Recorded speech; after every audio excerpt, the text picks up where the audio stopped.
Hello, my name is Mashur Hossain and this is my final project for the Applied Machine Learning for Business course. I have developed a customer insight system for Swan Industries, a leading foam and mattress manufacturer in Bangladesh with a 46-year legacy.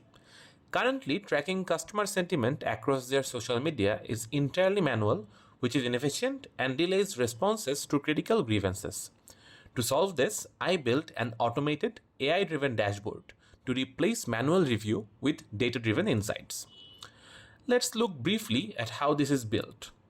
The front-end is built in Python using Streamlit.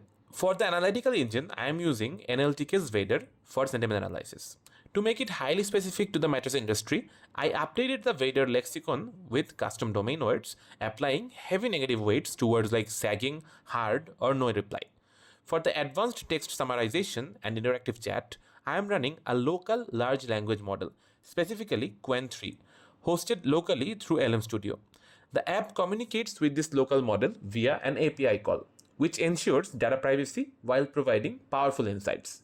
For this pilot phase, I am utilizing an AI-generated synthetic dataset to prove the concept and calibrate the sentiment engine. Once I upload the CSV, the system instantly processes the comments and updates the KPI metrics. We can visualize the sentiment share and track monthly trends to spot qualitative drops immediately. Next is the AI executive briefing. By clicking this, our local LLM reads all the text data and generates a structured summary, automatically highlighting critical recurring themes like specific issues with foam density or delivery delays. Finally, the dashboard includes an interactive chat. If I ask what are the main customer complaints, the model queries the live data context and provides an instant readable answer. While this system provides immediate business value, there are technical limitations in this pilot. First, NLTK's Vader is a rule-based lexicon.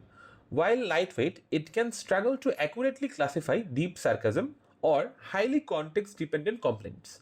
Furthermore, because it primarily processes English, handling multilingual Banglish comments natively requires a more advanced fine-tuned transformer model.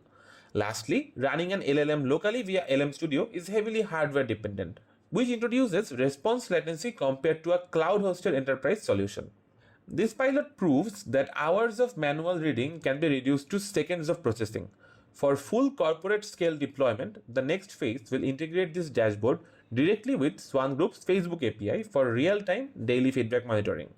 Ultimately, this data pipeline will allow us to implement predictive analytics to forecast market trends and inventory needs based on consumer sentiment. Thank you for your time.